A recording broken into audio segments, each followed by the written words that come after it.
The main advantage of being an atheist is that we do not have to learn how to be an atheist. Of course, it is obvious that man invented gods for a good reason. The evidence is that even when we are born atheist, it is natural that we will evolve a belief in gods if we are not told about them.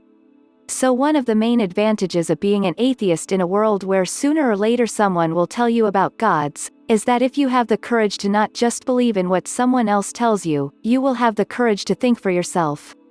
In other words, I was born an atheist, my father was an atheist and never talked to me about God.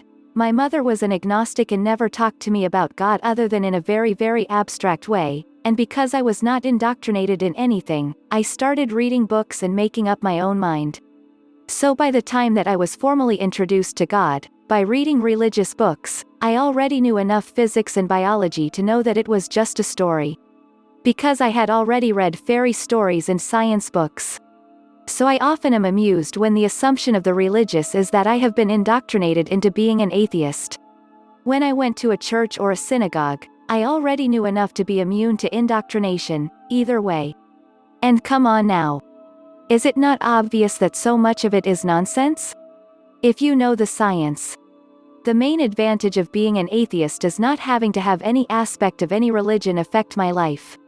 If I think that the girl I see in school is nice, I don't need to worry about what God she believes in. In fact, I really have no problem at all with agnostics, since they have no problem with me. If I want to eat a cheeseburger, I do not need to worry if I am boiling veal in milk as if it was something that Crown Prince Thothmoses says we should not do. If someone telephones me about Jesus, I can think that the real person probably was the grandson of Herod, and not feel at all bad that I am having such a dismissive view of his motive for faking his death on the cross.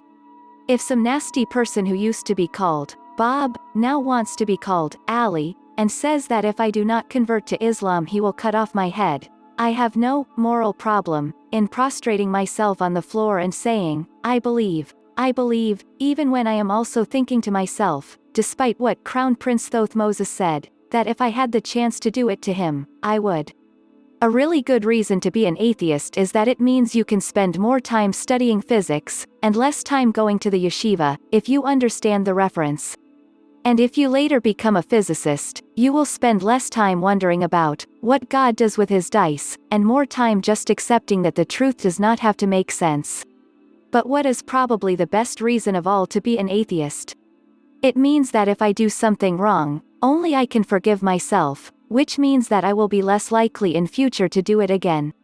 In contrast, the person who believes either that God forgives or that God excuses will do it again, and again, and again. Because his attitude will be, it is God's will that I get away with it. And what this means is that I am fully aware of every aspect of my morality and my mortality. Unlike the believers that unload that responsibility onto someone or something else, God help me, God forgive me. But most of all, what I can say as an atheist is that I am not really that much different. I can see a beautiful sunset, and see God. But I am much less likely to believe that we do not need to do anything about global warming. I can see a beautiful daughter, and see God. But I am much less likely to shun her if she married a goy, or another woman. I can agree that us men should hide our penis and testicles from the casual view of strangers in public. But I am much less likely to be outraged if another man has an erect penis accidentally if he sees my beautiful and naked 4-year-old son playing on the nude beach, and it is obvious that he would like to have sex with me. In fact, just so we understand this, one advantage of being an atheist is that if I was that man, I would not feel ashamed of thinking an underage boy was beautiful, and that if I wanted to have sex with his father that I would not be ashamed of that too.